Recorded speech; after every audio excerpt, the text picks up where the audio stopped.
This week on the show, we have Metal Gear speedrunner ApacheSmash. Why are you guys doing this to me? Why do I have to be here tonight? I just bought Resident Evil Village. It's sitting in the other room. It's ready to go. I don't want to be here. Hold on. Let me explain something to you, sir. I get off of work on Fridays at 3 p.m. and you want to know what I had to do since then? I had to get lunch. I played MGO Fridays. I played a little bit of WoW so I could stay ahead. By the way, Apache has joined us. I love WoW.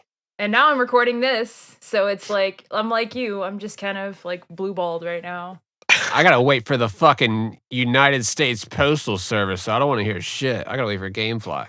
Well, you can talk to Mr. DeJoy about that. And they said they just sent it today, so fuck.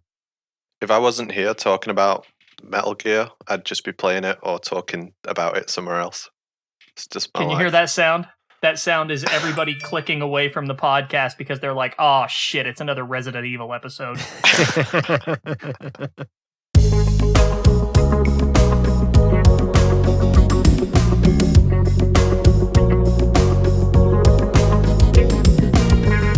Hey, I'm Fingers. Hey everyone, this is Days Ahead. And I'm Nitroid. You're listening to the Kojima Frequency.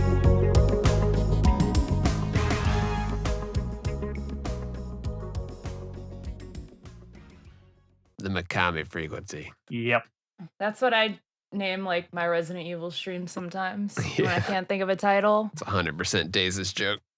We do have Resident Evil Village dropping. That just came out today, actually. That's when people are playing it, it seems like. This one's weird for me. I'm kind of excited to play it, but I don't have this like super hype for it. But it's always good for a new Resident Evil. It's always a good time. Oh, most definitely. It's like an event. Must be nice getting a new game. How about that Metal Gear Solid 3, huh? Yeah, that's a good game. But yeah, no, I'm pretty excited about it. It's funny because I played the demo, but I don't want to know anything outside of that. Yeah. It's weird because I wouldn't really consider myself a Resident Evil fan. I just find myself like wildly, morbidly curious about it, and now I just like play the games like 8 times a week. I don't know how that happened. The whole time demos thing was bullshit. I was just like, what are y'all doing? This is a little too much. I didn't even try to get in on that. I saw the best comment. I don't know. I think one of you two might have linked me to it, but somebody on Steam commented on the demo and they just said, please make a normal demo, you weirdos. Didn't they hack it so the timer never expired? Yeah, like as soon as it dropped on PC. Oh yeah, like instantly. And it kind of sucks too because when I played it, like you didn't know like how long each campaign was going to take because my like initial assumption was it was going to be like 60 minutes a demo or 60 minutes a stage presumably, or that like, you know, one stage is going to take up a bulk of your 60 minutes. So like I went through the castle fast enough that it wasn't the case, but slow enough to where I couldn't run it again if I wanted to do the village. So if that makes sense. So it doesn't, I get that they're trying to add tension, but it didn't really do it for me. Like it had the opposite effect. I hate being timed when I'm playing games. I remember playing Sonic for the first time and I was like, oh, I'm being timed. This sucks. Like just Mario is like just having that music speed up. And it's like, oh fuck, now I gotta hurry up. But then we got speedrunners over here that are doing the exact opposite. So it's just like, I don't know, there's different strokes. It's a difference, right? When the timer's going down or the opposite is the timer's going up and you're trying to get it as low as possible. It's a different feeling, I feel. It's kind of like an underwater stage when the timer's going down, right? It's like they've just turned everywhere into an underwater stage. It's like you're going to run out of oxygen. The game's going to end. The only thing worse than that to me is when you're on a schedule in a game, which I would say the only exception to that for me is probably Majora's Mask, but it's the main reason I could never get into the Dead Rising games because you were set to a sort of like ongoing schedule and like, man, I don't want to have to keep track of time and work while I'm trying to relax. It doesn't add anything positive to that game. Like, I love Dead Rising. I know what you mean. Love like Dead Rising too. The timed features of it are not a good part, but the rest of the game is excellent. I love that game.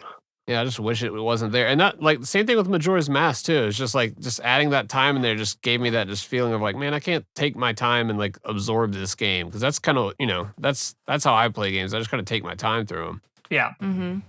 I did think it was cool, and I wish that they would implement this, and I know people would get upset about it, but I did like what they did with RE2, where it was like you get one life, so it adds that tension of like I have to keep Leon or Claire alive. If I don't, I can't play this game anymore. I also liked when they kind of did that with Sephiroth for the Switch or for Super Smash Brothers. Like you can unlock Sephiroth early if you beat him.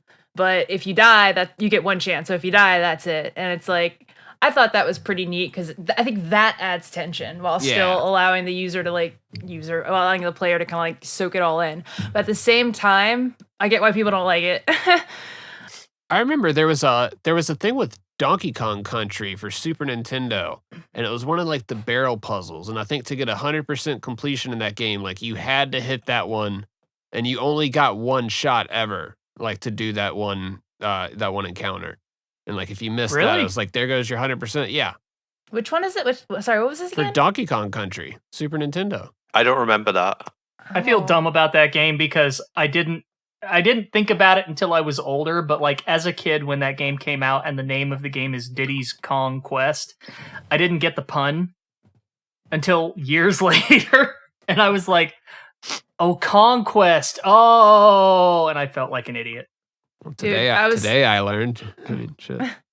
Today I learned that I didn't even see the connection. We were talking about RE7, and it never hit me that the sewer gators, the guys, like the news guys that get killed, that their name is a reference to the boss in RE2. Oh my gosh. I was today years old. I feel like an idiot.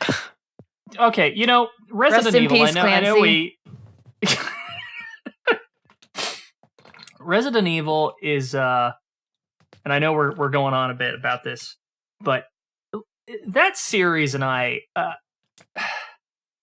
let's say we have a tempestuous relationship, to say the least, because it always feels like I really love 1, 2, 3, and Code Veronica. So I'm very purist about those games. When it got to, I'm one of those weirdos who really does not like Resident Evil 4 at all, and I know I'm the minority there, but when they started drifting away from horror and into action, it started to lose me. What's with you and like the fours in games? Damn. I don't know, man. I just don't know. Because like it's not the actual fourth one. It's like, no, there's another fucking 4, damn it. Like I know, but like 5, I played through it. I had a good time in co-op, and by the time it got to 6, I just didn't even care anymore. So when 7 came back around, swinging hard with the horror, it sucked me right back in because I'm always like chasing that initial high of those original games, Yeah. Like there's nothing quite like that, those experiences for me. Yeah. And like there is not a lot to speak of in terms of horror games right now outside of some niche indie stuff that lasts 15 minutes, Like we've had like I've tried to get into The Evil Within, but it just didn't stick for me for some reason. The only thing that's really hit me hard in the past, I don't know, 5 years is Alien Isolation. And is that older than 5 years? I can't even remember anymore. Time has lost all meaning, so it has. It has. I would say around 5-ish. So yeah, the fact that, and this is be the last thing I say about it, but like the fact that Resident Evil 8 seems to be pulling that, Resident Evil 4 move of swinging back towards action and away from horror, especially after how good 7 was. Like, I don't know what to expect going into this, but I'm very skeptical about it. They got your money. Yeah, they already got it. I bought it. It's sitting on my counter. Oh my god. Fuckers. I think I would have been a huge Resident Evil fan if in the first game, you go into the mansion and then you go through that one room and then you walk up behind the zombie and he turns around. That was it for me. I just turned that off and then became a Metal Gear player. Like, I think if that hadn't have been so scary, because it's really not bad after that. Like, Resident Evil, the classic Resident Evil games, they're not that scary. There's some jump scares in them. They're not like not in the same way like a horror movie is. They don't like scare you like that. But that just put me off. And disclaimer, I was a child, right? I wasn't even supposed to be playing that game in the first place. But then I got like massively into Metal Gear Solid 1. I think if that opening had been slightly different, I would be just as big a Resident Evil fan now. And I do like the games, but they don't hit as hard for me as they do for other people. So MGS1 was your starting point, right? Like everybody's got an intro story to how they got into Metal Gear.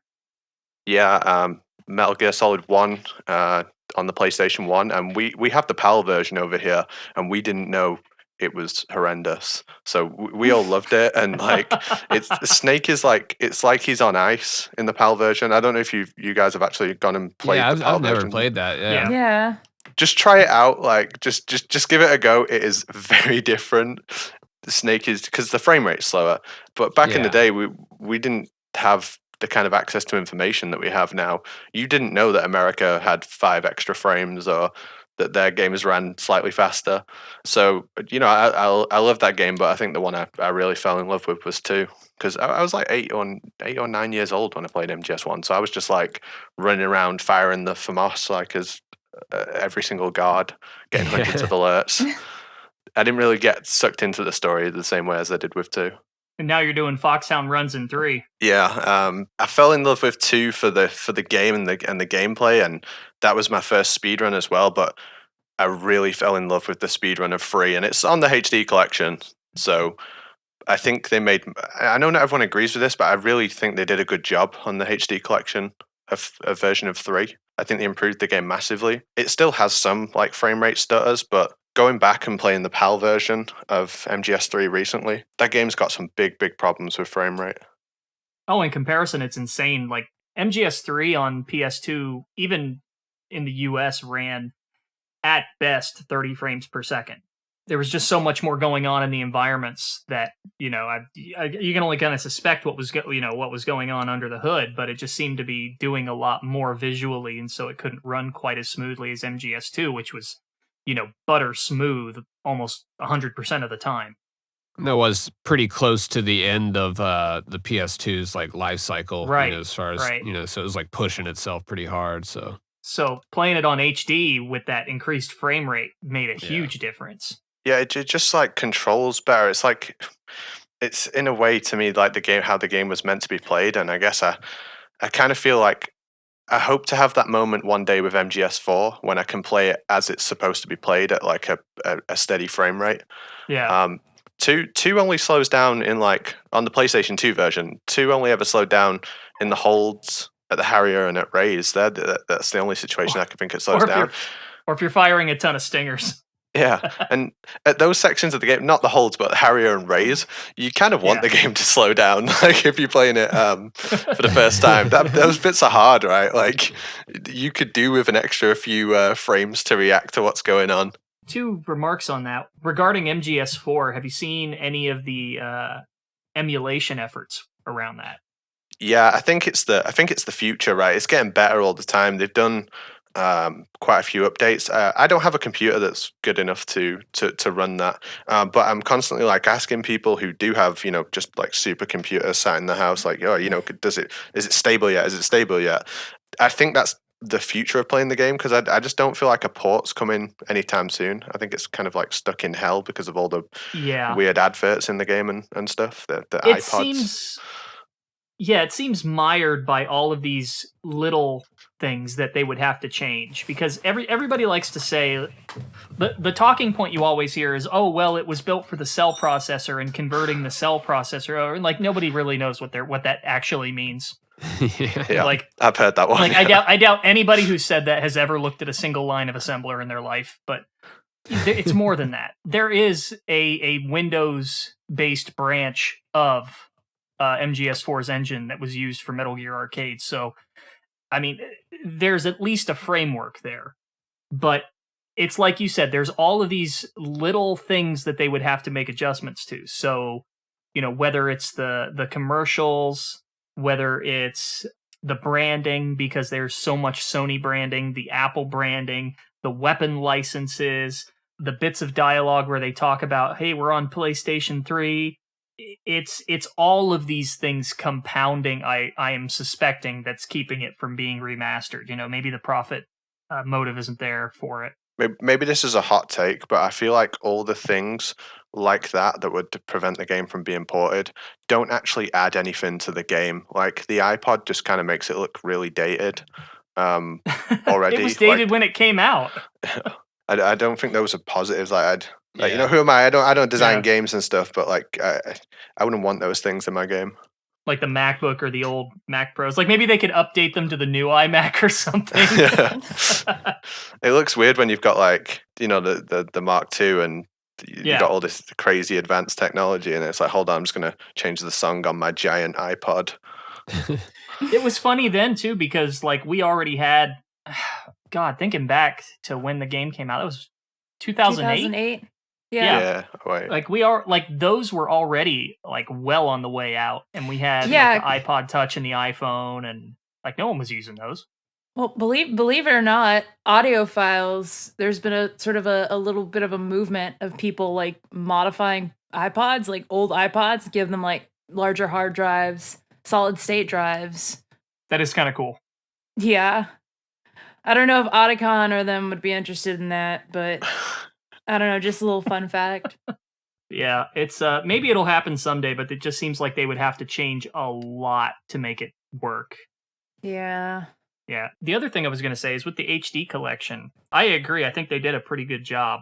The only thing that kind of rubbed me the wrong way, and I didn't even realize it until later on, so maybe it's not that big of a gripe, but they did some things with the color grading where it's got like the exposure is cranked up way more in comparison to the original game. Yeah. Like, have you noticed that? Yeah, but I would trade that. I would trade worse than that for a better frame rate. I would trade so much worse than that for a better frame rate.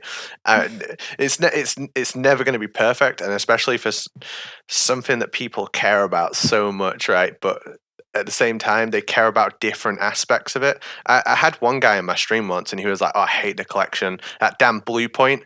Do you know that the opening sequence isn't synced with the music correctly? It's half second off." I'm like, I don't care, bro. Like, I literally just press X through that. Like, I hear. Do you know how many times I've heard Snake Eater? Like, if I want to see it, like, and it has to be synced to the opening theme, I'll just watch it on YouTube. Like, I can live with it.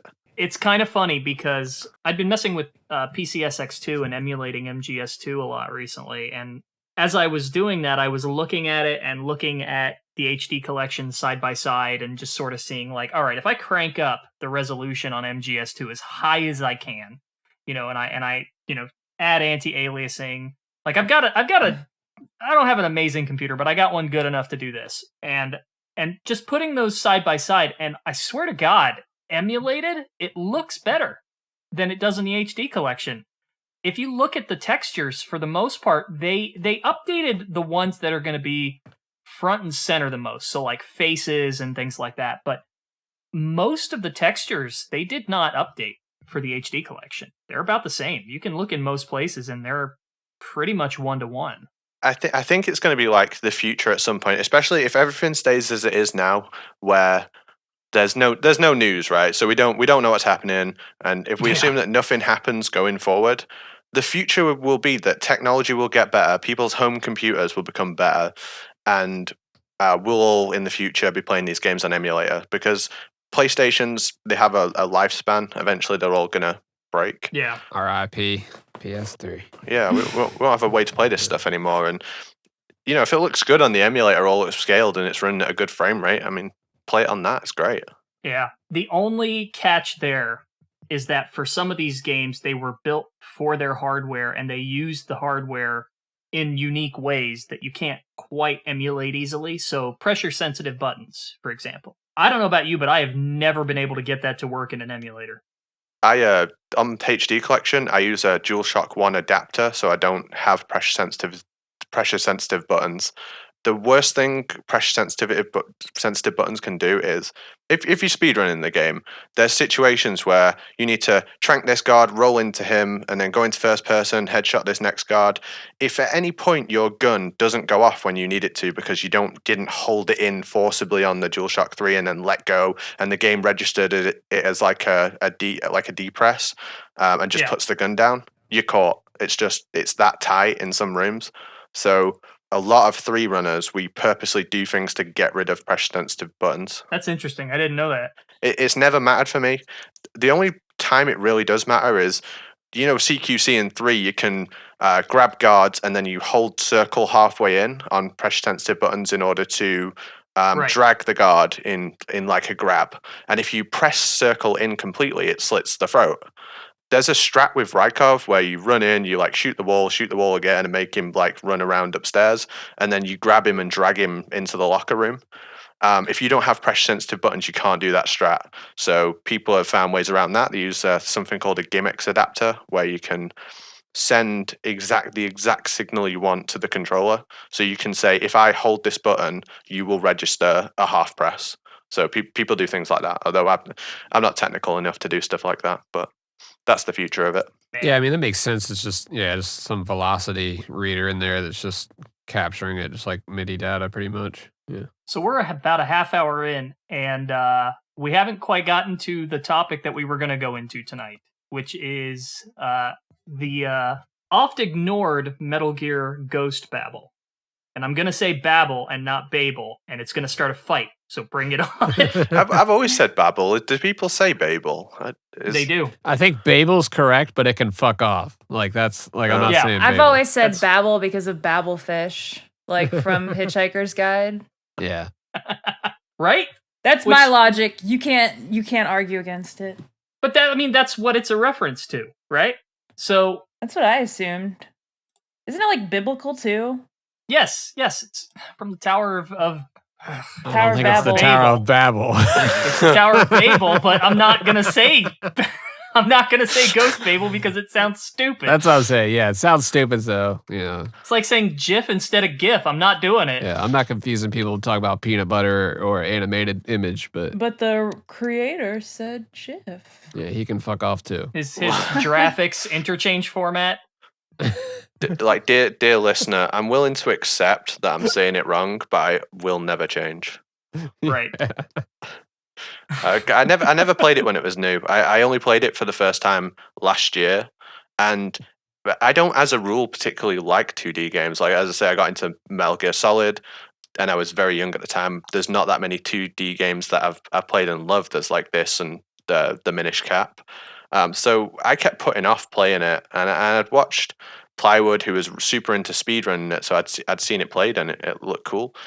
But playing through the story, not so much so. I mean, playing casually, the game is phenomenal. Like you'd think it was a Game Boy Advance game with how good it is, but it's not. It's for the color. Even the music's fantastic, and I can't think of a single Game Boy Color game that has more content. It's got the full game, it's got VR stages, and it's also got a multiplayer mode. So it's the first, and correct me if I'm wrong, I think it's the first multiplayer Metal Gear game. Yeah, you're right. Yeah. Get your link cables. Always have one on me, just in case. Yeah, there's so much going on with that. Now, apocryphally, there was a story, and I'm probably butchering it because it's been so long, but I believe there was some sort of like a friendly bet between Konami Europe and Konami Japan, where Konami Europe challenged Konami Japan to see if they could make a game as good as Metal Gear Solid, but on the Game Boy Color. And I'd say they succeeded, assuming that story's true. I have to dig up that interview. Metal Gear Solid is a successor to the 2D games. It's like stays true enough to how they play, but uses everything about the 3D environment. I feel like Ghost Babel is like the perfect 2D successor to them. Yeah. Because it improves on everything about the 2D aspects of the games. Yeah, it's like if there were a 2D Metal Gear 3, this is what it would look like. You know, I grew up playing the 2D Metal Gears, and so Ghost Babel was a game that kind of just took me right back into that. Like, it exemplifies everything I like about this series. It's very stripped down stealth in a lot of ways. Yeah. There are some rough spots, which I'm sure most everybody can. I'm just sat here in a box right now, believe me. Yeah. It's going along the line.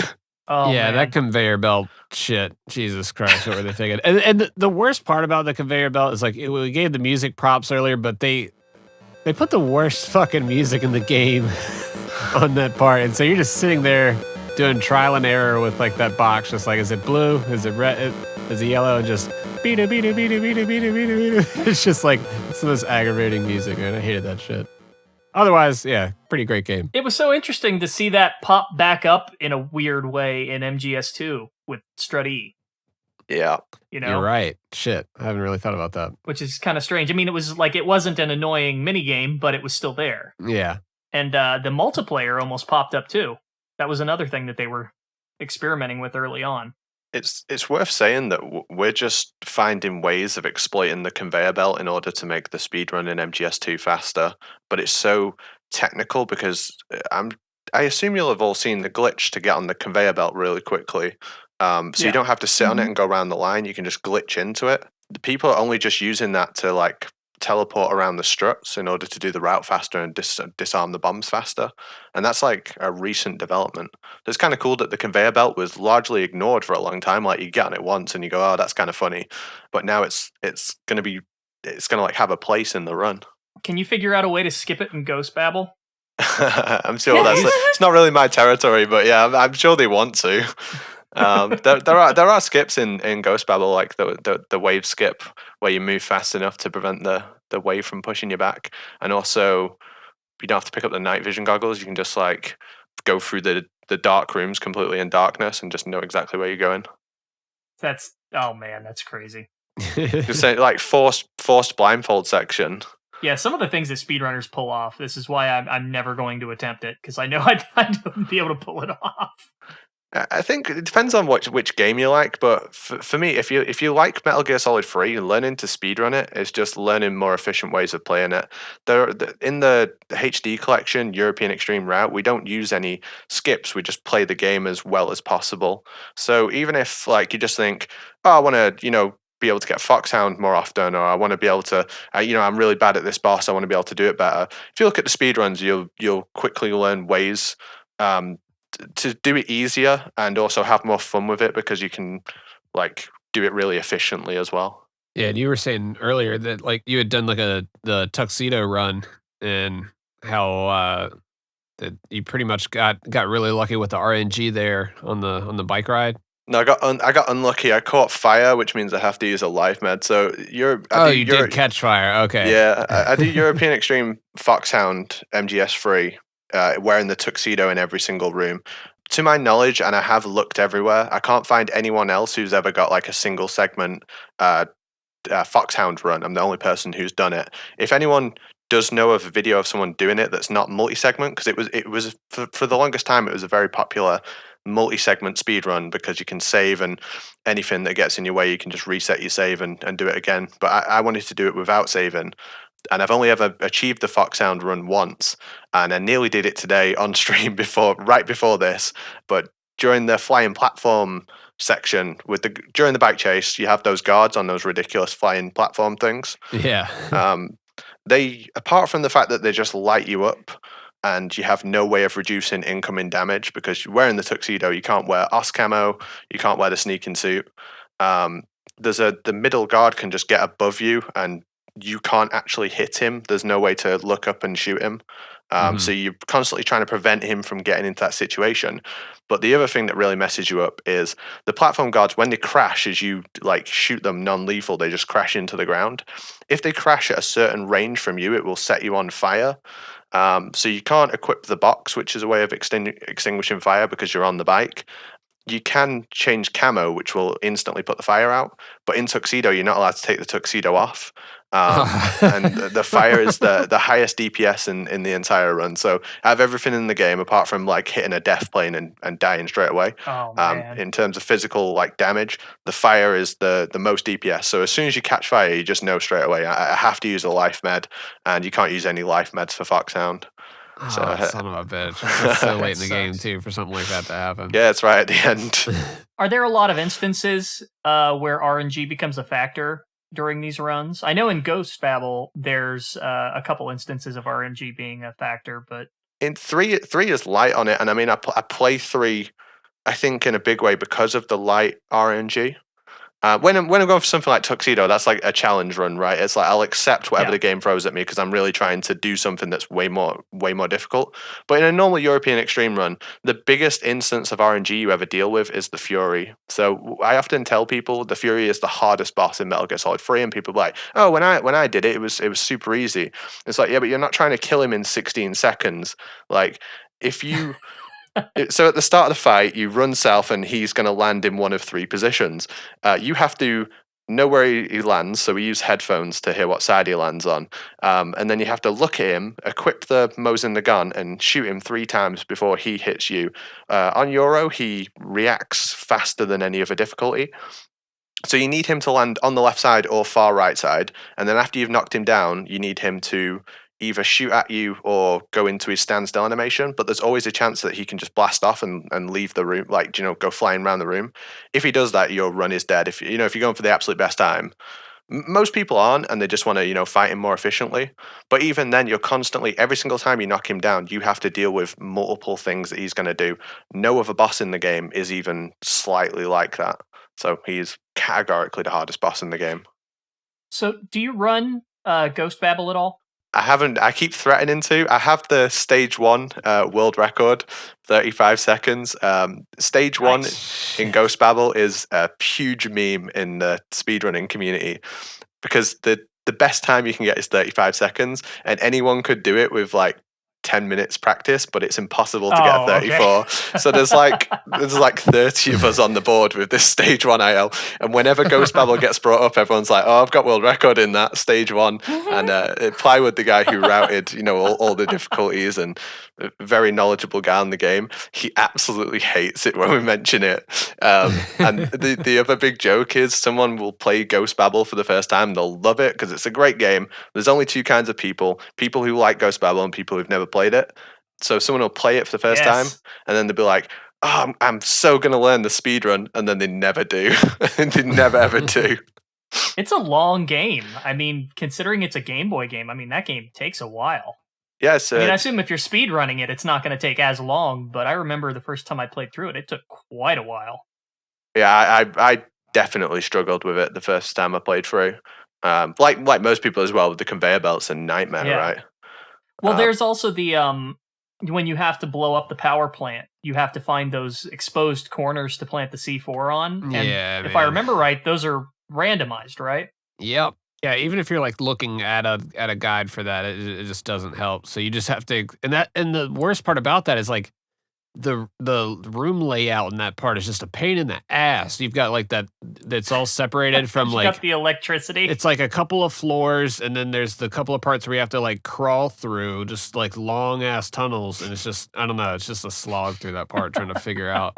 And then the place catches on fucking fire, and then if you're in the wrong spot when you find that 4th one, it's like, oh fuck, I gotta crawl back through that shit. It gets a pretty close situation in like 2 minutes. Yeah, I remember really struggling with the minimap because I hadn't played a whole lot of 2D games before that, and it's very simplified.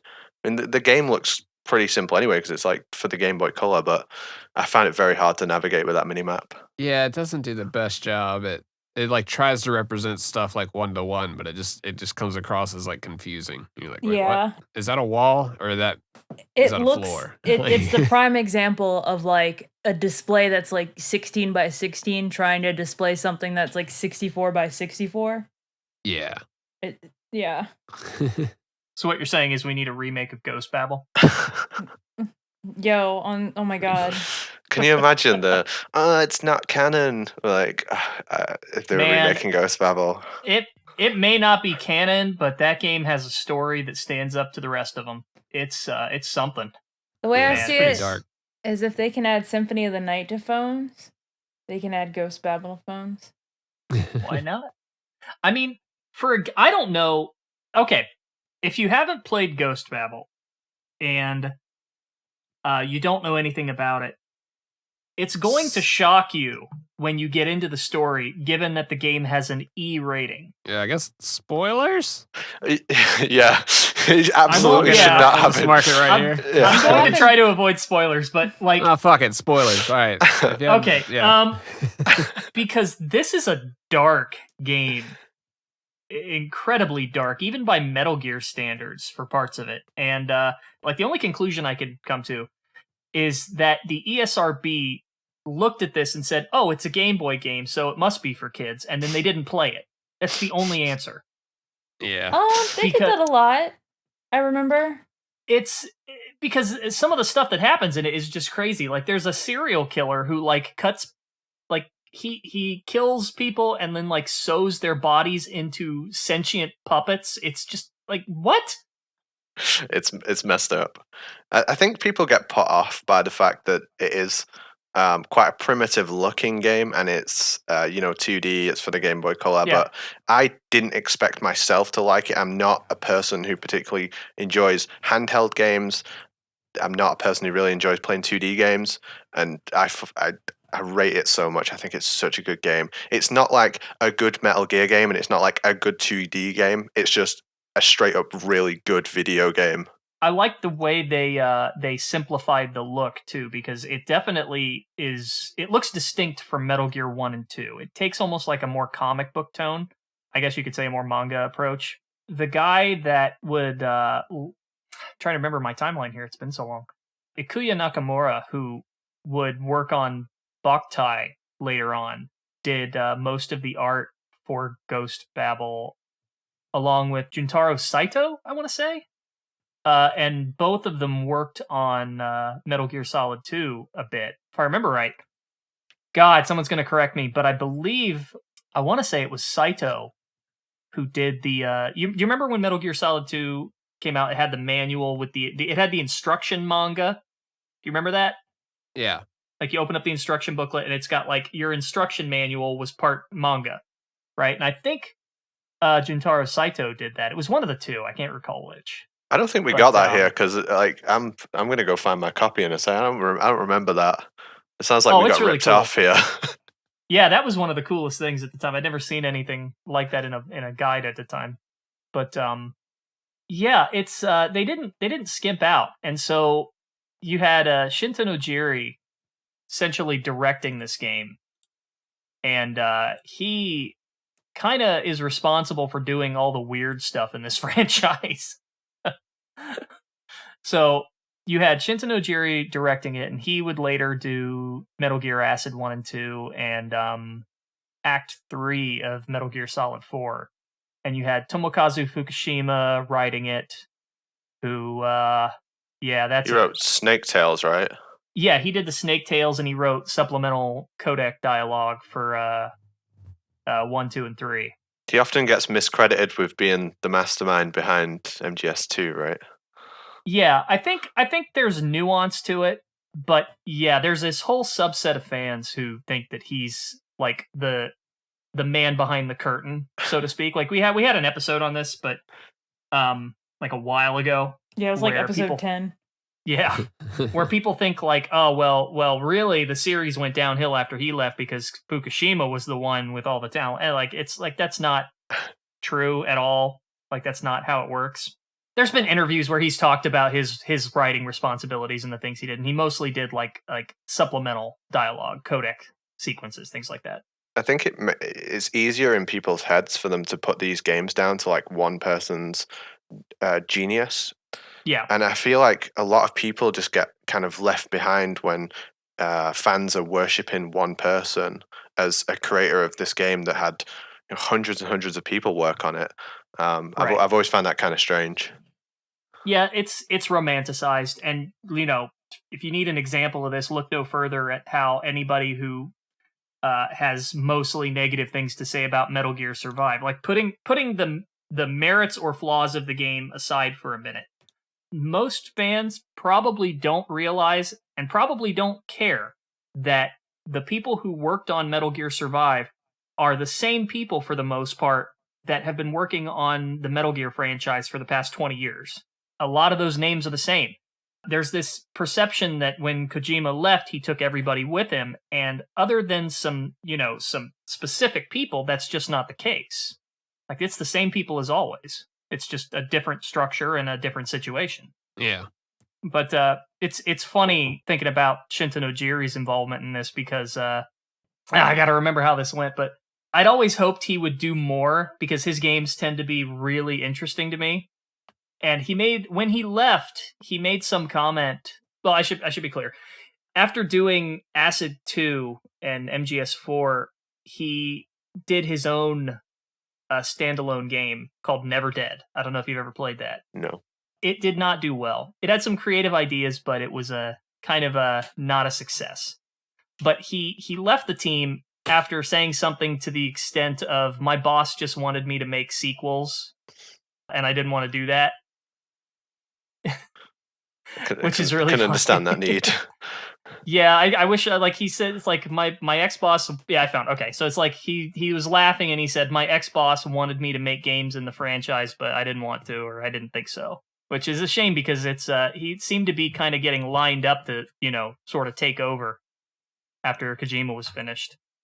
I'm sure you could go into this better than I can, but it seems like that idea was very obvious in the games as well. That he was looking to hand it off to the next generation of game designers. He kept trying. And you have this man, you could have this dream team, this post Kojima dream team of like Shinta Nojiri and Tomokazu Fukushima and Shuya Murata and oh god, who's the guy who did the art for the Acid games? Masao Tsubasa. But it was a very unique style, and it was distinct from Yoji Shinkawa, but it still had sort of that Metal Gear flavor to it. So it's very strange to me to think back and look at how like all of the pieces were there for Metal Gear to sort of continue on with this different team who were very capable, but it just sort of for some reason or another didn't go that way, and Kojima just sort of got forced into doing it until he couldn't anymore. I mean, yeah, like you said with Survive, like you said, it's just like a lot of people just like dissed it. Just I think it was just because of the energy in the room, kind of, and just didn't look at it objectively. I was like, hey, this was kind of some of the same ingredients here, and a lot of the same devs working on it. So, and that's that's the way I enjoyed it, was just going right into it and just kind of taking it for what it was. And it was a fun multiplayer tower defense zombie game in the Fox engine. So, I had a good time. I'm gonna get yelled at again. I don't care if I get yelled at again. There's plenty of people that are starting to come out and starting to support it now. That's gonna have its own MGS2. It was brilliant moment. I'm calling it now. I don't know if I'd go that far. I'll see you in 10 years, fingers. I'll tell you this. Hot take, but that game is absolutely rubbish. Oh, that's I totally get like 6 out of 10. Yeah, like it's not a Metal Gear game, like definitely not a Metal Gear Solid game, but like for me, it was just like it was a fun multiplayer game that I was just playing with a bunch of people at the time, and I had fun with it. So it's like getting mad at plain toast, like yeah, it's okay. I don't like there's no reason you should have emotions this heated over plain toast. Exactly. I'll tell you though, what I've been seeing that's been getting people to try it are like GIFs or little video clips of the more insane moments of like co-op sessions and things like that. Yeah. And I've seen reactions to those and people are going, whoa, wait, this is what Survive is? And like now they're interested, right? Like, oh, I didn't know I fought kaiju in this. Yeah, everybody kind of memed like shit like the donkey video and like, people like just using a stick, and you can't really judge a game like that. I mean, it's hard to judge survival games based off of like the first few. God, I hate saying like, oh, you'll like a video game, just give it more time. But I don't think it's like, I feel like judging it by like the tutorial, it feels like judging it by the tutorial level. I'm just gonna put it like that. Why do you want to play Minecraft? All you do is punch trees.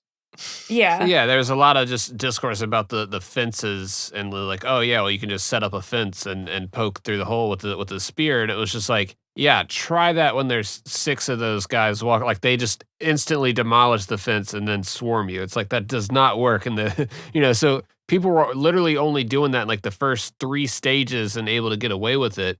So anybody saying that that's all you did in the game didn't get past stage 3. That's pretty much like where I was like, "Oh, okay, so you're bullshitting. You didn't play any further than that." And I think you level up and start learning additional moves and, like, the running attack and the charge, all that type of stuff is, like, at, like, level 5. So at that point, I just knew that, like, it's like and people was like, "Oh, well, you shouldn't have to wait 5 hours for a game to get good." It's like, "Well, you never played a JRPG in your life then." Or an But MMO. Well, it's not even about like, waiting till the game gets good. I think it's about like deducing it from the first few hours. yeah. Like deducing it by the tutorial level. And Sure. it is kind of a slog those first couple hours because there is a lot of tutorials. There's a lot of gameplay system mechanics going on. There's a lot of shit happening in Survive. It is kind of complex. Yeah, but you can't take the time to actually get to know what a game's about when you've got to put a video out every day. Yeah. So If I need to I don't explain know. to you that like a game will slowly introduce you into the mechanics to make sure that you fully understand them before challenging you too much, then you're probably already lost. Like if you have to understand that concept, then you're gonna have got bigger And problems here. And let's just be clear here, Survive is not a great game. But it has enjoyable parts to it. It's average. Like it's Yeah, I gave it a It's- C on the Metal Gear tier thing, and like people got pissed. They're like, "What do you mean it's a C?" I'm like, "It's not a fucking complete failure for what it's trying to be." Like you just wanted Metal Gear 6 for some fucking reason as soon as Kojima left. Like, and as soon as that comes out or the remake comes out, they'll be applauding and they'll be like, Kojima who? I don't care. I got my remake. Yeah, they won't care. For me at the time, it was a good time with. I mean, shit. Me and you played at Nitroid. I played it with a bunch of other friends, and like we had a really fun time with it. Even the waiting room in that game was fun. Right. Just like the lobby just before the match even started. It was just like, all right, cool. Let's just set up a bunch of towers and C4 and draw stuff. Having a co-op mechanic in a game can circumvent a lot of its problems, though. Like Most definitely. me and Yeah. Nitro, Resident we talked Evil about 5. we talked about Resident Evil 5 before. So it's a great example.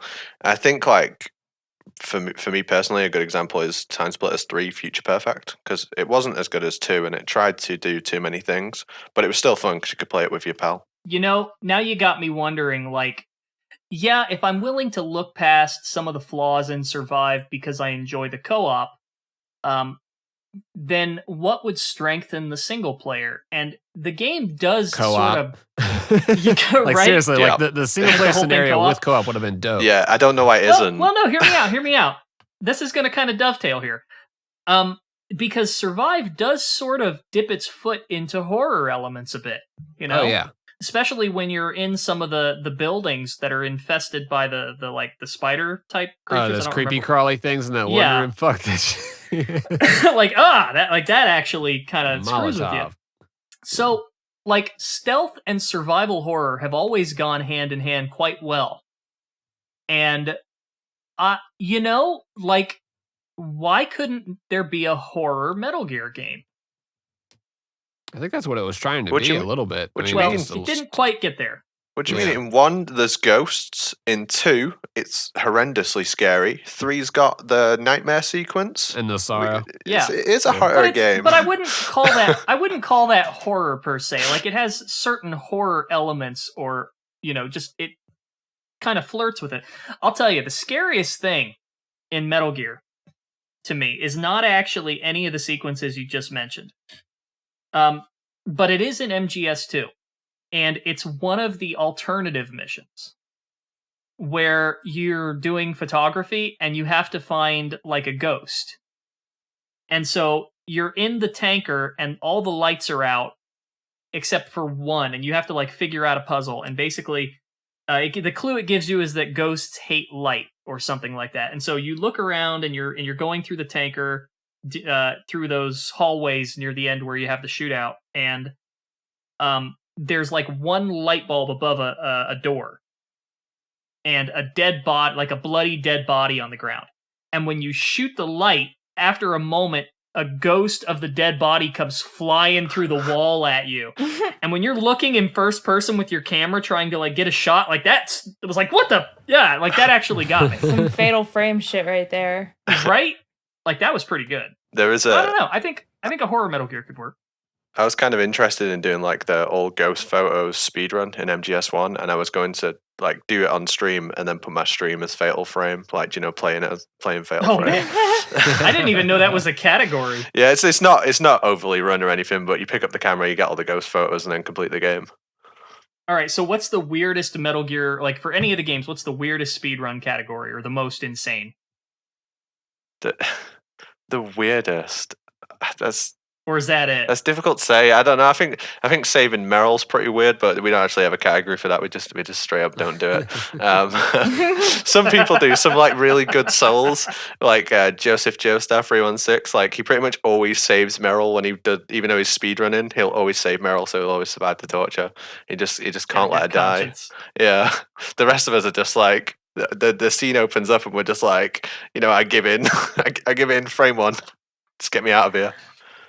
I always hated. I always bothered by games that like you get the worst ending to speedrun. Like Metal Gear is one of them. Resident Evil 1, where it's like you're the last survivor of stars, and you didn't get like Barry or Chris.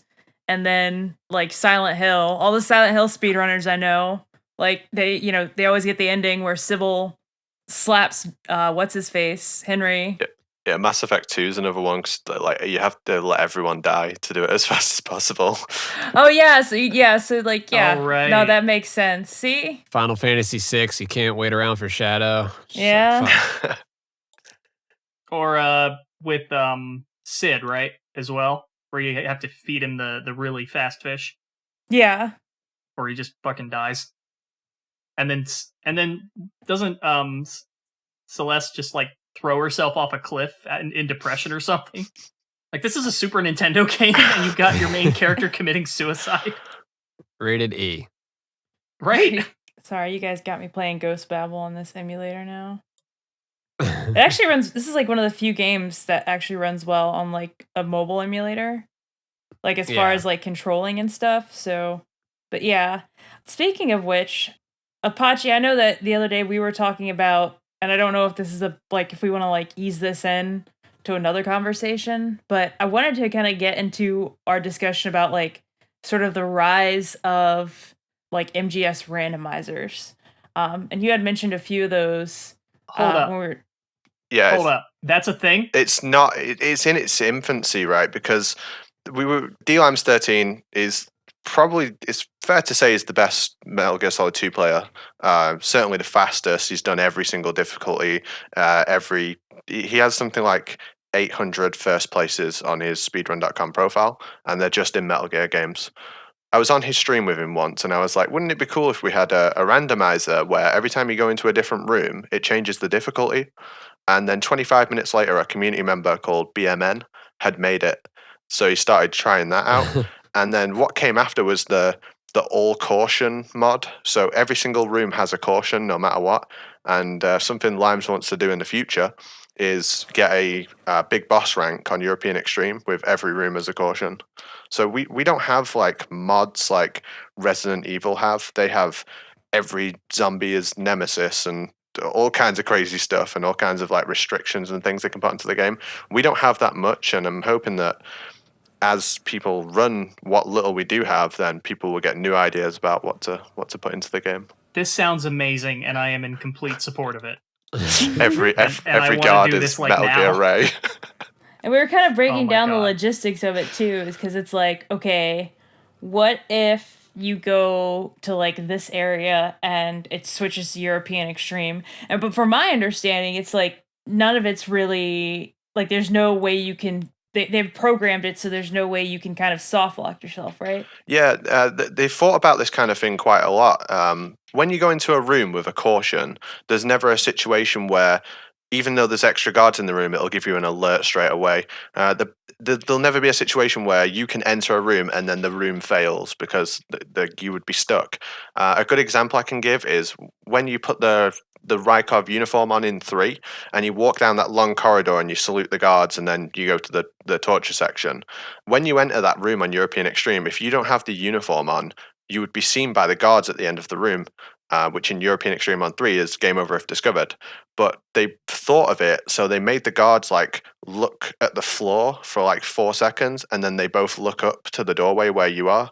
Because otherwise you would just keep entering the room and they would catch you, and then you'd have to start the room again. Yeah. There's quite a few. Oh, it's clever. All the way through 2. I mean, 2 is unbelievably well made. Like we can't find a sequence break for it, and we've tried. Like 1's broken, 3's broken. No one's found it for 2 yet. In the community, we have a $1,000 bounty for anyone who can find a 1-minute time save, which is whether it's a sequence break or anything that's usable in a full game speedrun that isn't already known that saves time. I think it's plus anything that's over a minute. We'll pay $1,000 for. Jeez, so you heard it here first. You want to make $1,000? Yeah, we can't. And people have tried. Don't get me wrong. It's not like no one has tried. The significant glitches in that game. I mean, on the Sons of Liberty version, you can go out of bounds by just proning and then standing up and pressing the elevator at the same time. It'll drop you out of bounds. You can do that to get all the way to Vamp instead of swimming round. In the HD collection, it's fixed, but you can like swim against the wall and push yourself out of bounds.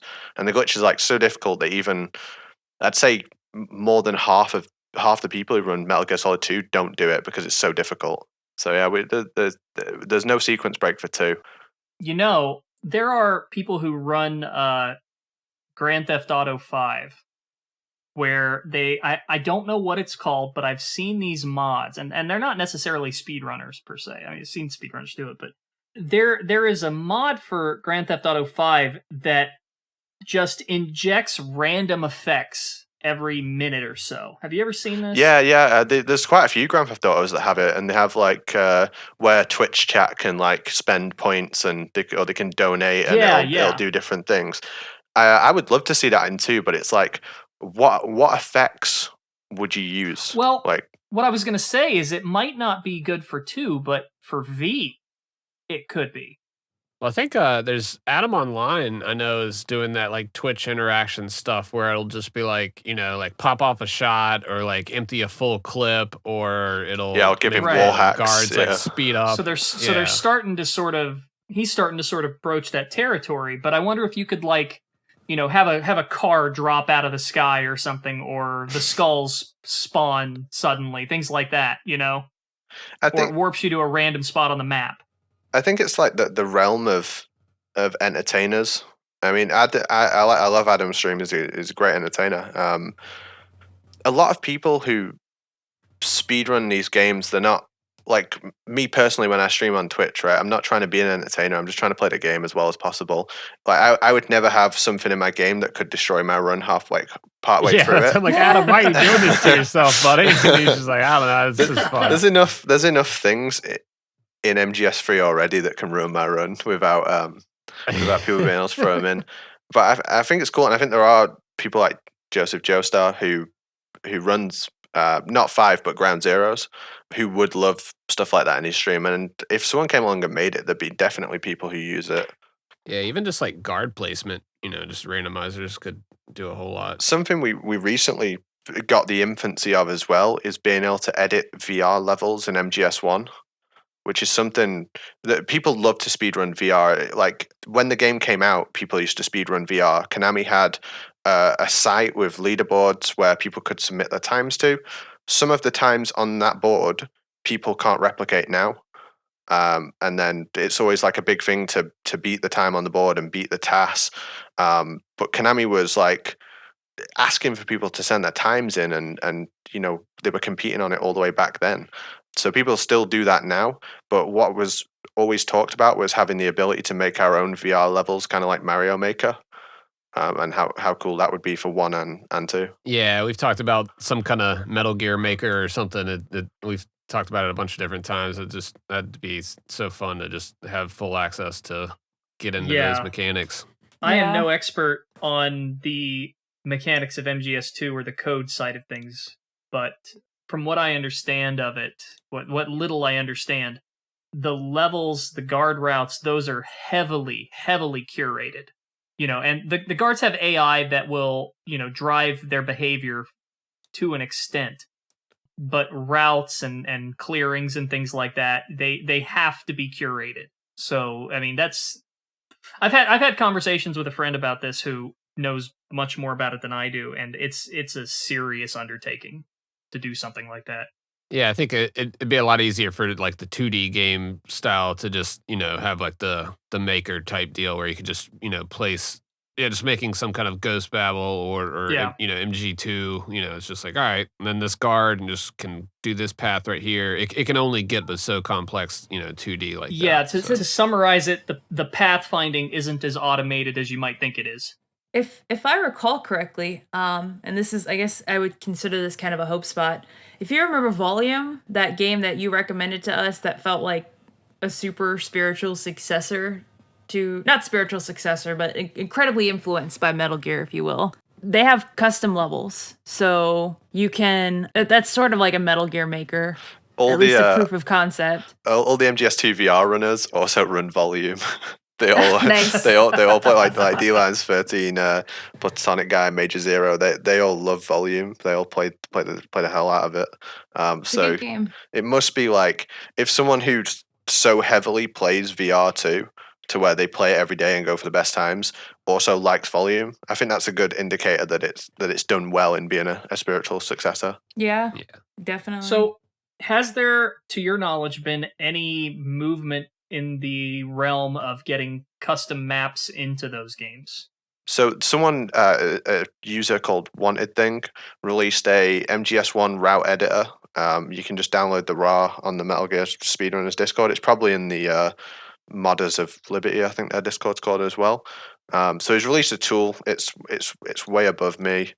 It's not my kind of thing. This I wouldn't be good at something like this. But there's definitely people beginning to change the VR levels in one. And I post a little picture of it in the chat if you want to have a look at it. Oh, nice. Oh, that's cool. So he's just released that. You can download it. It's called version 0.1. So I assume he wants to do a lot more with it. But that's a very, very recent thing. It would take a village, a Resident Evil village maybe, to actually get it all working and to where people could just come and make stuff like Mario Maker. But it's beginning to happen. This is some trigonometry shit right here. It's pretty cool, though. I have to mess with this later. I can understand the map and I can see the guard and the vision and stuff, so it's pretty cool, right? It's like, yeah, but getting the custom maps in, that's going to be the real challenge. It sounds like it takes someone much smarter than me to do something like that. It's like part Sims, you just like, all right, I want this flooring here. I want to put this roof right here. Man, shout out to this guy. We can figure it out. Can you, going back to the whole comparison to Super Mario Maker, can you, imagine, because Mario Maker has those, bullshit levels, that people make, like the rhythm game levels or whatever, and, There's just laser grids everywhere. You're like, fuck. Yeah, it's all that bullshit. Oh, man, now I'm just mad. I think now you just make me want to do it. If we got something like this as someone who really cares about speedrunning, you would all of a sudden have thousands upon thousands of people who were interested in speedrunning, but by accident. Because I think Mario Maker must have introduced so many people to speedrunning the Super Mario games, unintentionally. Yeah, I'd love to see the same for Metal Gear. We do have the Q&A if y'all want to get into the Q&A. We can do that. Patreon question here. Yeah, we can do that. I think it's a very appropriate one. So we got a Patreon question from Tanya. How do you feel generally about Metal Gear and its two-dimensional incarnations, or if there were to be another one? And what do you like more or not as much about the 2D mediums compared to the 3D ones? And also, what would you like to see from a hypothetical new 2D project? So we got a couple questions there loaded in. Yeah, it's kind of appropriate. Like you said, we've been talking about Ghost Babel. And that's kind of just, it's like I don't know. I'm not going to call it the pinnacle of 2D because I think I do think Solid Snake is a little better, but what about you, Nitroid? Okay, yeah, so I wasn't sure. I was gonna let you guys go first because I could feel the tee up, for this. Okay. It would be nice to see more attempts at 2D Metal Gear games.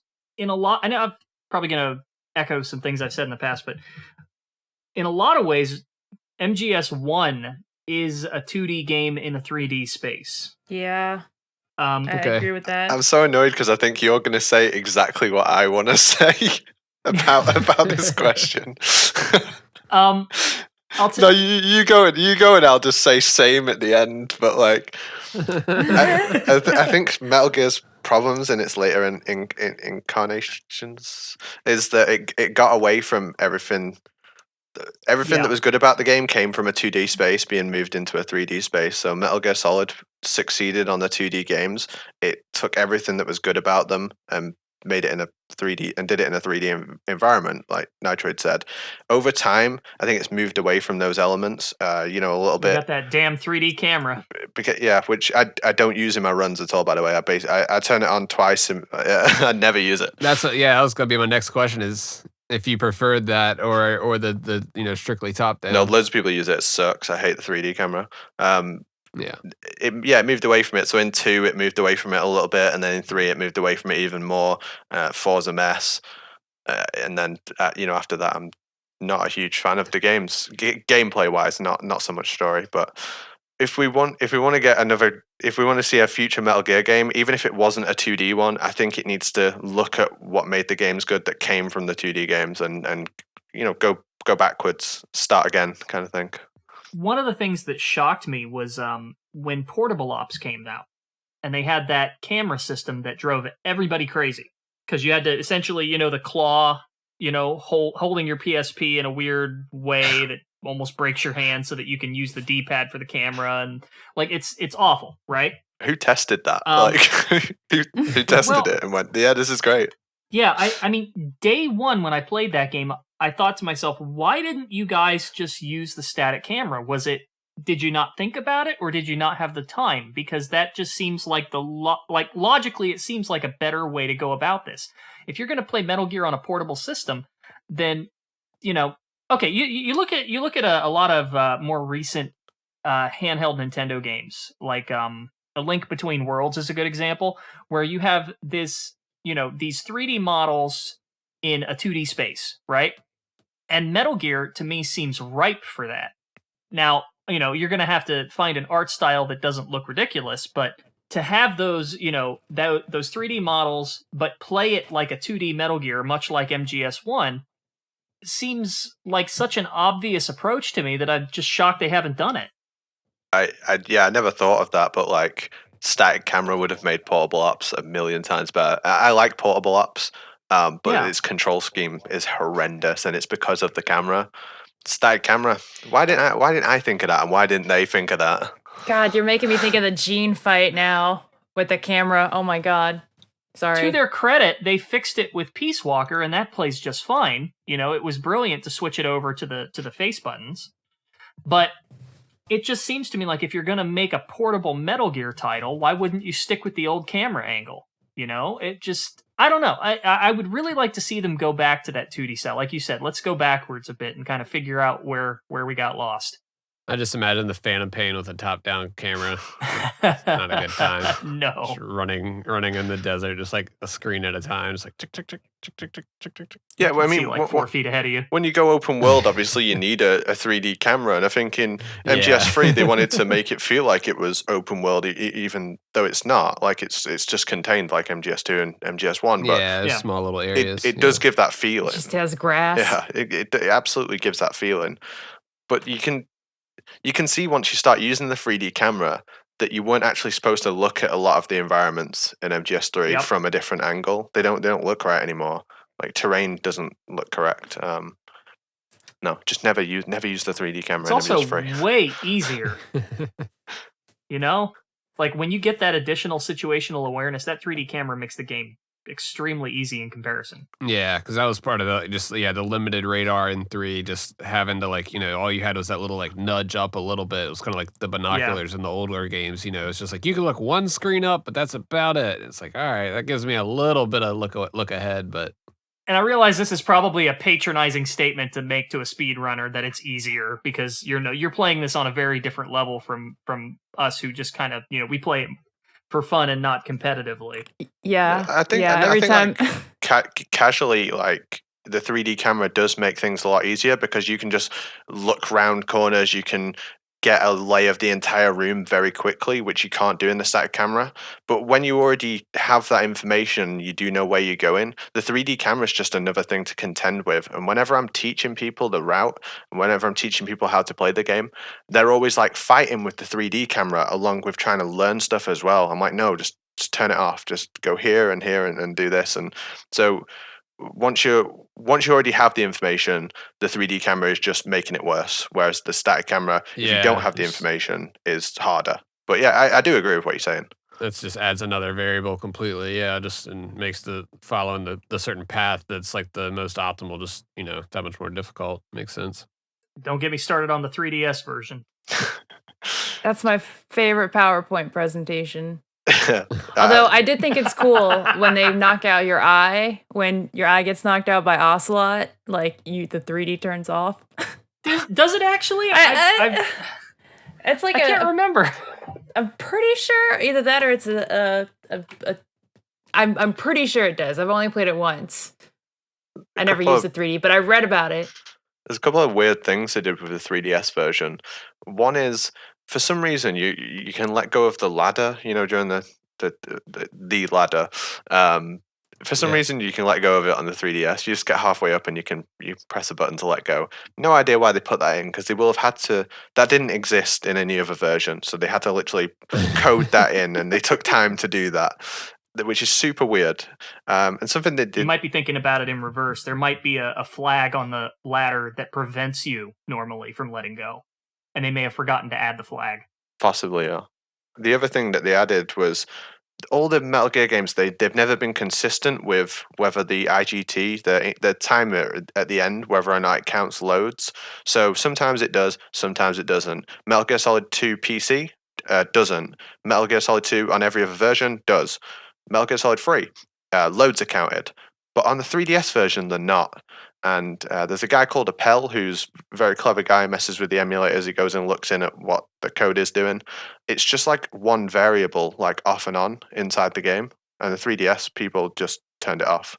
It's just like, why can't you just do that all the time? Like, I was just going to say, I was looking up that whole tidbit about the 3D. Apparently, and I feel like this is a little bit more interesting than, if it actually happened. But I think what ended up happening was 3D is turned off when you're looking down iron sights. So people they got their eyes shot. Presumably when they looked in first person. Yeah, presumably they may not have. Yeah, and they were like, "Holy fucking shit, Kojima." That would have been a cool thing to do, though. Well, doesn't it blot the side of your eye a little bit? It does. It does. Yeah, in first person. Yeah.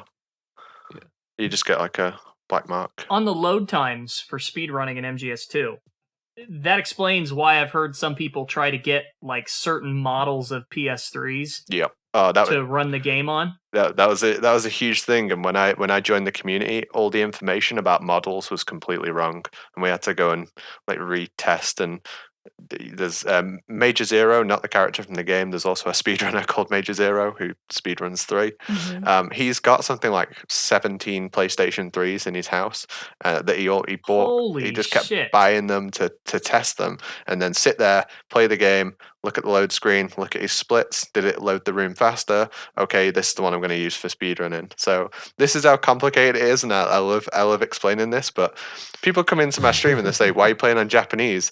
And I always go, "Well, I need an unpatched copy of the game because it loads faster. The easiest way to do that is to download it from the digital store. Japanese comes unpatched, American comes patched. You can also rip a disc of an unpatched game to your hard drive and get a unpatched copy of the American version, which is faster than the Japanese version by 9 seconds. You also need a super slim PS3, an SSD hard drive, and you also need to play the game for 40 minutes up to the torture, then die in the cell, and then reset your game, and then it'll load faster because the PlayStation 3 will store all the rooms in the cache up to that point and then load them faster. So that so hopefully so like that's what it's like though. It's like, oh, what category are you in? I'm running PS3 SSD no load trick. You just go on for like 20 minutes about. So someone made a load remover recently, so we're going to move away from IGT, the time at the end, and we're going to instead do time without loads. Start your timer. Every time it does a load-in screen, the timer can read what's happening on the screen and automatically stop the timer. Whoever finishes the game first has the fastest run. Okay, so I'm just removing that part of it. Gotcha. I'm kind of gobsmacked right now. Jeez. Yeah, this is incredible. Something like most people don't know, and it was only found recently, but none of the time during the sorrow actually counts towards the IGT. So whether you go in there and instantly kill yourself, or you walk all the way to the end and touch his corpse, none of that time is added to the IGT at the end of the game. And no one's ever noticed. I couldn't find any information on it anywhere. It was found at some point last year when Appel and Major Zero were messing around with emulators, and they were trying to work out the discrepancy between RTA, which is the real time, and the time at the end of the game, and that's what it was. So basically, if you need to take a bathroom break, that's it. Yeah, you can legit just leave it there. Adam. But it's annoying because we had found ways of making that place faster. Like in European Extreme, you still have all your inventory during the sorrow. So even though you don't have your stuff, you do have it during that dream sequence. So you can go into the menu, equip an RPG, and fire it at the floor, which is faster than drowning yourself. You can throw a grenade. Something we found for the very easy difficulty. I'm going to go on about this, so tell me to shut up if you need me to. But no, this is awesome. Go. In the very easy difficulty, you obviously have a massive health bar, right? Because you have the most health on the lowest difficulty. It's as long as the stamina bar. So we were trying to find ways to make the sorrow faster because we had to get rid of all this health. And Major Zero is very clever guy. Again, not the character from the game. He's got the same name. He found that if you pick up the handkerchief, you can knock yourself out with it by just swiping it in the air in front of you. Snake will fall into the water, and because he's unconscious, he just instantly dies. So we're then routing picking up the handkerchief in the lab really fast because normally we wouldn't get it. Once we use time without loads, all those like crazy strats that were being ignored because the sorrow doesn't count all of a sudden matter again, and it makes the game more interesting and more exciting. But ultimately, it doesn't matter what console you have. It doesn't matter if you haven't bought some strange PlayStation 3 that inexplicably loads faster than everyone else's. It doesn't matter what copy of the game you have, only for a small amount of seconds anyway it does. Everyone can come and compete, which is a problem that MGS3 has had for a while. So when it comes to the end time, what you base the record on is the timer shown in the completion screen, correct? Yes, currently, yeah. Okay, is it so? Why that and not like I've seen other speedrunners where they have timers and segments going, and it's down to like the millisecond, things like that. So why go by the end screen and not that? Metal Gear speedrunning's been around for a very long time, and it started with multi-segment speedruns, and naturally people used to only care about the highest difficulty and getting the number one rank, and then time kind of came into it later. So you had X amount of people, they could get the best rank all the time, and they could complete the game in single segment, but they how else do you decide who has the faster run? So they were already looking at that end screen. They were already playing up to that anyway for the rank. And so I think it was a natural thing that because Metal Gear is kind of made to speedrun. It kind of tells you to play it faster, right? Because you have to do it under a certain time to get the rank. You have to play it well. Yeah. It's kind of built for it. And I think because people cared so much about the rank, really, they were looking at that screen already. And they were very... when I joined the community, people were very elitist about this kind of thing. But over time, it's become a more accepting hobby that kind of just it doesn't matter what difficulty you want to run it doesn't matter what you want to do, just come and play the game kind of thing. So that kind of discourse is changing to where what's the most fair and what can get the most people involved. Yeah, that's definitely the better way to go with this type of stuff too. Is just, you want kind of a level playing field with it. If you're gonna go about it, because there's so many ways to cheat. So yeah, and I mean the work shows, because I mean I see all these different kinds of runs now. I mean you have like, just the tuxedo run, the all camo run. What else is there?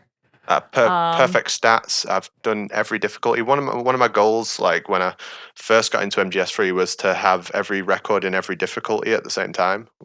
So very easy to European Extreme, which I achieved, and stuff has been beaten since. But I'm really into category extensions right now. So I did all camouflage which is every camo and face paint in one run. So it's 17 camos and 7 face paints. So including the Infinity face paint as well, because I got FOXHOUND to get that. The next thing I want to do is Keratan, and then all plants and animals, Mark rank, and then I want to do like 100% run. So it's all of those things plus all weapons and items in one run. God, the Keratan one with the ones on the bike. Oh. When he told me that run the other day, that's exactly what I was thinking about. Oh my God, I would never want to do that. We were talking about this when we were playing Warcraft. Yeah.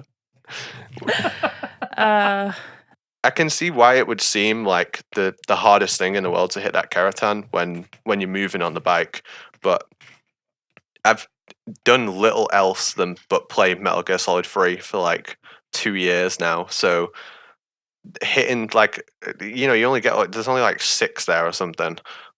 Hitting them is not going to be that bad. I've already started, like, during the bike chase, I'll just look over and shoot them while I'm doing it, just to kind of get used to it. It's really not that bad, and it's just a practice thing. Like, things that seem so difficult at first, like that's the way I felt when I watched, people speedrunning before I did it. I watched like Jaguar King at GDQ, and I was like, oh my God, this guy's amazing. How can anyone get this good at this game? But it is just practice, and anyone can do it. There's no natural talent. And Nitroid, if you want to do an all Keratans run, like you could 100% do it. It wouldn't be that bad. I appreciate the faith you have in me. I don't know if it's ill-placed or not, but thank you. I think there's a stigma with like people who kind of put themselves down in a way, and there's for you guys, you might think, I don't really want to do that. It's kind of cool, but I don't really want to do that. But there's a lot of people out there who do, and they're kind of scared to take the first step of it. But that like first step to, trying to complete a game fast and putting a timer on, that's the hardest step in the whole process. And everything else, like Metal Gear speedrunners, our community, we're very helpful, and I feel different from a lot of speedrun communities, where we will go out of our way to help new players. If you want to learn the lowest difficulty, we can show you how to do that. Once you get do your first run and try it out and work out if it's for you, the rest of it just comes so easily. And yeah, it's getting bigger. Since I'd been a part of the community in the last 2 years, it's a lot bigger than when I started. That's for sure. Yeah, and if people want to kind of get into it and just get into like the speed running communities, that if you want to plug places where you kind of frequent, or where people can find you online, you can go ahead with that. Yeah, we've got a website which is metalgearspeedrunners.com, and from there you can see the Discord if you want to come join and speak to people. There's also a wiki, so we have just a Metal Gear Speedrunners wiki. It's ton of information, loads and loads of guides, and full videos on how to do stuff. And then obviously Metal Gear Speedrunners on Twitch. We have tournaments for these games. We have different people from the community just streaming on the channel all the time. Right now there's a Metal Gear Solid PC All Bosses tournament, which is, I suppose this comes out Monday, right? It was last Saturday. Yeah. But we're coming up to that we're in the playoffs at the moment, and then we'll be near grand finals very soon. Sounds like y'all are busy.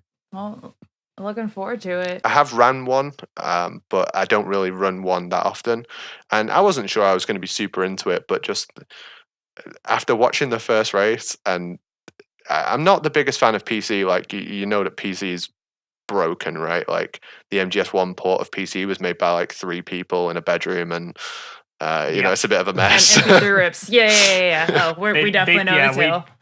I have the integral snake with eyes for a reason on my channel. as an emoji.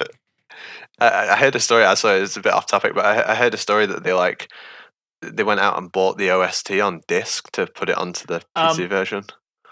It sort of, because they didn't have the audio library at the time. So what they would do is they would rip it from the game, or they actually downloaded MP3s from fan sites. Struggle. Yeah, so That's why it's yeah. So things you can do on the PC version is like there's a glitch called God Mode, which if you have the PSG-1, when you equip the PSG-1 in Metal Gear Solid 1, Snake like lies on the floor with it.